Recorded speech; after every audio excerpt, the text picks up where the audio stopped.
we've built our reputation and our success 100% on individually addressing student needs. I think that ensuring that challenge is calibrated to kind of the unique level of every student is the critical purpose of education, and it's non-negotiable in their being able to succeed. And so right now, the biggest challenge for us in all the world that's going on is that those needs change. Hello, everyone, and welcome to the Brighter Together podcast. My guest today is Brian Myrup, and Brian is the managing director at York Preparatory Academy in Rock Hill, South Carolina. Brian, thank you so much for being here today. Oh, thank you for having me. It's a pleasure. So tell us a little bit about what you do and a little bit about York Prep Academy. Sure. So York Prep is a public charter school in Rock Hill, as you mentioned. So we're just south of Charlotte. We have grades kindergarten through 12th, all on a 43-acre campus. It's about 1,700 students and about 200 employees that are all together. And my job is to kind of keep everybody moving in the same direction and helping each one of them to kind of maximize their individual impact for our students. Fantastic. 43 acres. So how do you guys utilize that space? I'm curious about that. It sounds a lot bigger than it is, actually. Okay. By the time you put in an elementary school, a middle school, a high Oh, true. school, we have what we call the student union, which is where we hold electives, and then we have some central support offices, and then some sports fields. That really pretty much is about it. Gotcha. So you guys have a football field and like that, or track? It's Is it typical? baseball, Okay. soccer, and then we have kind of an auxiliary field. The band practices on that. Other teams will go practice on that. I know we have an ultimate frisbee club that started a competitive club. They practice on that. So yeah, That anyone and sounds like everyone. fun. That sounds like lots of fun. Lots of fun. Oh my goodness. So one of the things that you told me when we were doing our initial intro call was that York, before you came, was at risk of closing. It was. So they were in their fourth year and had gone through about as many school leaders in that amount of time as they'd been open. And as it was relayed to me, I had discussions with the state authorizer where they said, hey, you guys are on a track to not have your charter renewed, and you have XYZ issues. The board at that point in time brought in a board consultant by the name of Dr. Brian Carpenter, and what he did was help them to get things straightened as far as the board and their governance. And then he stayed on for a year to kind of run the school and help them with their search for a leader. Uh, as it turns out, I knew him and had worked with him before, and he had brought me out to help them look at individualizing student education and how they're able to use data to individualize that education. And when I came out here, ended up being a match, and it kind of went from there. So how long ago was that? So when did you come on as the managing director of York? So I started in 2016. This is my 9th year at the school now. And how many students were there when you started, and how many? You said you have 1,700 now? Just under 1,700. I think when I started, they were at about 1,100, 1,200, Okay. thereabouts. It kind of fluctuated a little bit. So for somebody else that may be struggling with the same kinds of things, what kinds of things did you guys do to get your enrollment up and to get out of the state looking at you? Enrollment, I think, is a pretty simple formula, because if you can become all that you are trying to become as a charter school, everything that your parents that founded the school opened it for, then the enrollment will come. So I think sometimes we lose track and we focus too much on, well, I need to focus on enrollment. I need to focus on enrollment. If you just accomplish the goals that or you work towards accomplishing the goals that you were set up for, enrollment takes care of itself. And to this day, we've never really marketed for enrollment. It's all been word of mouth. We have 1,000 student waiting list, which we've had for many years now. And that all just happens, I think, when if you build a place that people are dying to get their kids into, that part will happen. So So what would you say are those things that set York apart? yeah, the first thing, and I alluded to it earlier, is board governance. The board truly has to understand the difference between holding the school leader accountable and doing that in a rigorous way and trying to do his job for him or her. Mm, So mm-hmm. if they can settle on that and the policy governance model, it helps you learn those roles and it helps them hold the leader accountable. Every board meeting, for example, I report on something. And at that moment, the board votes whether I'm in compliance with that rule or not. And if I've been voted in compliance, I don't have to look over my shoulder with anything else. I'm fully empowered to make all other decisions, take all other actions, and that's a good feeling. Yeah. Oh, yeah, for sure. For sure.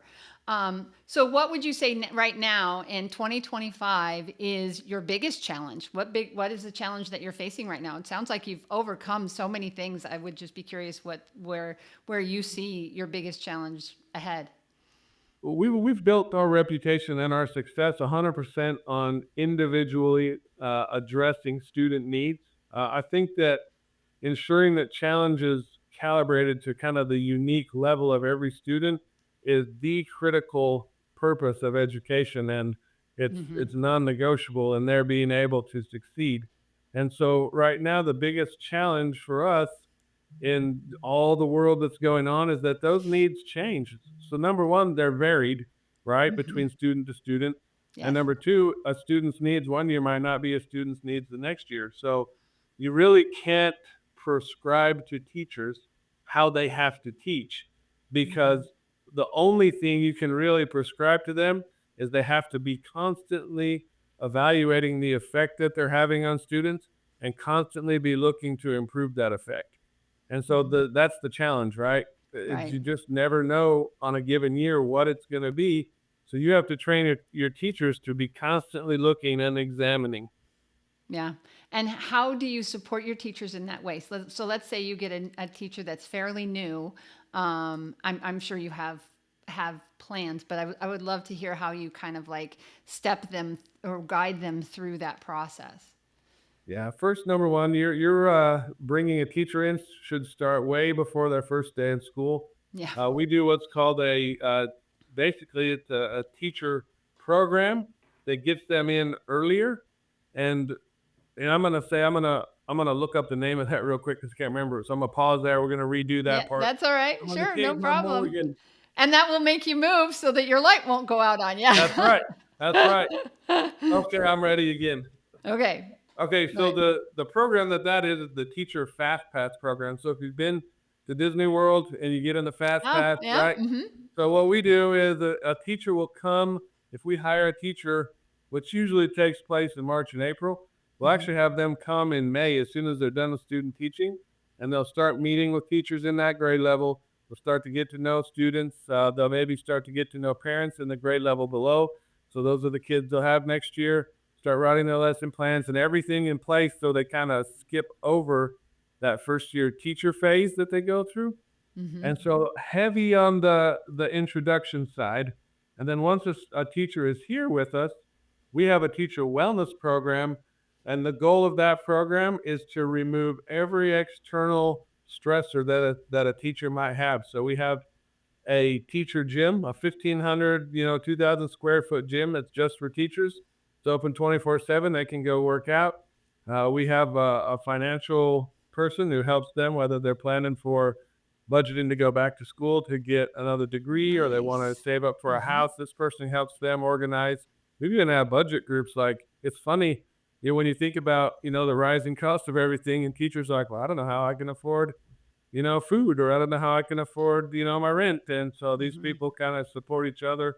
And then we have what we call just random opportunities to get people out of their cubicles or out of their classroom. Because sometimes you get caught in, you think your whole world just revolves around those four walls of your Yeah. classroom. And I was a fourth grade teacher. I know how that feels. Yeah. So there's opportunities to relate with your other staff members outside of that setting, Mhm. and just socially be supported is a big deal for teachers. Yeah, for sure. For sure. One of the best and hardest jobs in the world is being a teacher. Most Absolutely. rewarding, but also one of the hardest, I think.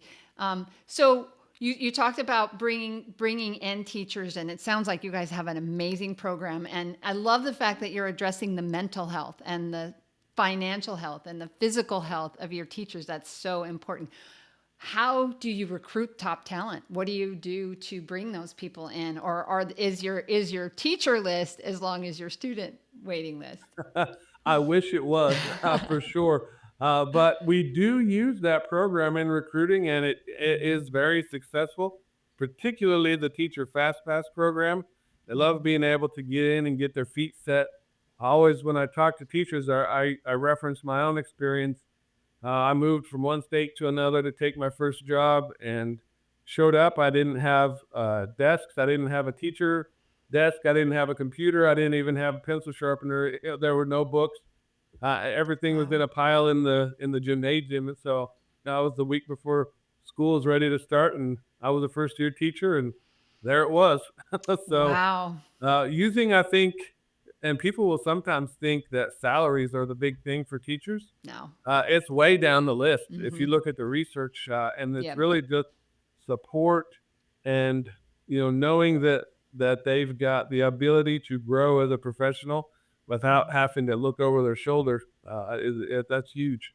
Yeah, yeah. There's nothing worse than micromanaging people, as a CEO of my own company, it's something that we trust, but we verify. We verify that people are doing their job, but you hire top talent and you get good people and you have to let them be successful. Let them do their jobs. So that's great. Yeah. So here's another question. Little bit, we're going to shift gears just a tiny bit. So, how do you, as a leader, navigate this constantly shifting landscape of education within the political arena without getting too political? How are you managing all of that? I mean, because it feels like it's changing every day.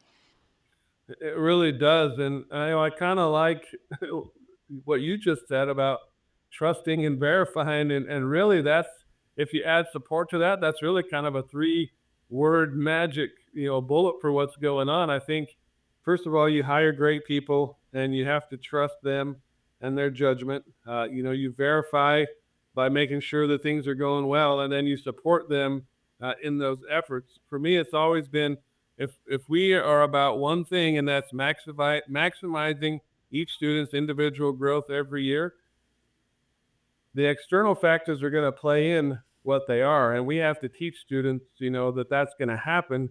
And if I within the context of what's going on socially can maximize that student's growth, one year it might be up here, one year it might be here, but if I can trust that we're maximizing that growth every single year, that kid will be ready to succeed when they leave high school.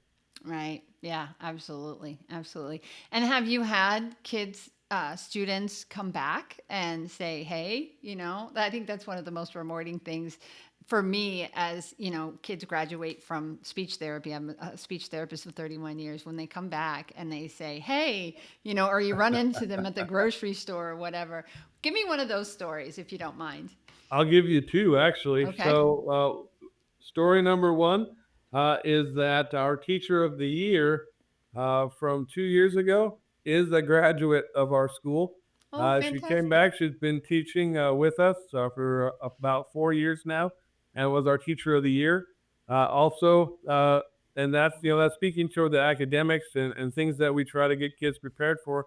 We also have the person who's working and supporting our teachers in the IT capacity. Also, a graduate of the school who wanted to come back and visit us, Wow. and is in the trades. And so for us, we want kids along the path that they want to follow. We want them to get a head start, and just two great examples right there of those uh, Yeah, kids that's coming back fantastic. and wanting to be at the school again after they graduate. Yeah. So Yeah.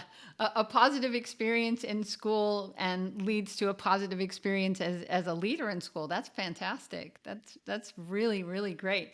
Okay, so I promised you one other question at the end. So if you could, this is a question that I like to ask everybody that's here. And I say miraculously because I'm a Christian and I believe, that God does what he's going to do. But if you could miraculously solve one challenge in your school, what would you want to solve?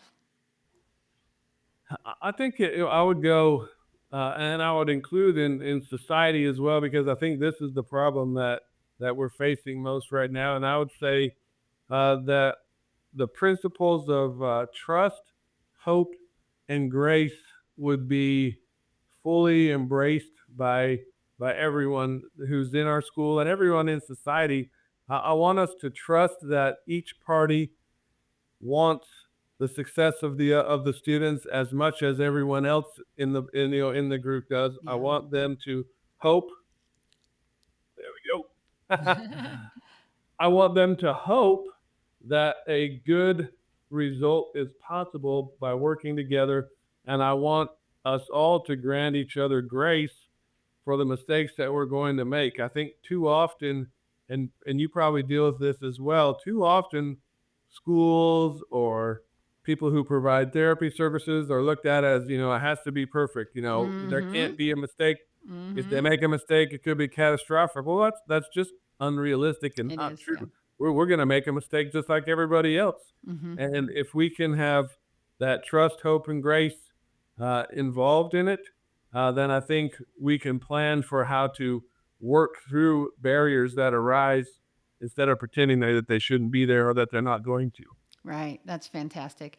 And I'll tell you, as a leader, one of the things that you talk about that is, and when it comes back, even though I may not have been the therapist that made the choice that upset a parent or upset a school, um, the first thing I say is, I'm sorry. I'm sorry that that happened. And the reality of what someone is upset about may or may not be, it's their perception too. It's like, how was I feeling, or what was going on in that meeting, or what was being said that triggered that response. And the truth is somewhere in the middle of everybody's perceptions makes a difference in, and that grace is a huge part of it. So I'm glad you brought that up. So Yeah, thank you. yeah. So okay. Well, Brian, thank you so much for your time. That was a great conversation. I love being able to highlight what you're doing at York. And where should people go if they want to learn a little bit more about you or your school? Yeah, thanks for the offer. It's www.yorkprepsc for South Carolina.org. Fantastic. Great. Thank you so much for being on Brighter Together, and have a great rest of your year. I enjoyed it. Thank you for the opportunity. You guys have a good one as well.